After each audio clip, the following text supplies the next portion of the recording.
Hello everyone, in this video I'm going to show you how to create 3D zoom effect on CapCut.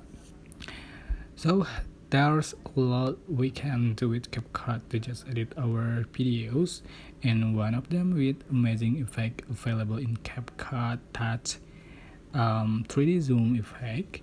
So how to create 3D zoom effect? Just tap on new project and select image you like to edit, and here I already have one project with some images and just tap on the clip and select style button, and then you're just going to select motion and select 3D zoom effect here. Just wait.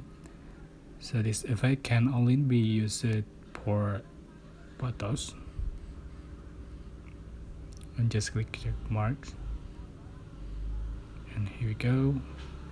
This is the final effect you'll have on your video.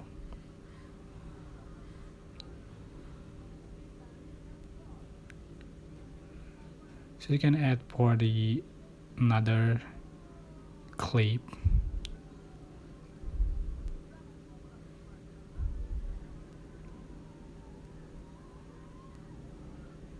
Just wait.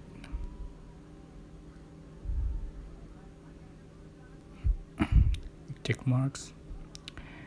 Yeah, it's so basically, but I hope this tutorial was helpful for you. Don't forget to like, comment, share, and also subscribe. If you have any question, please leave it in the comment section below. And thank you so much for watching.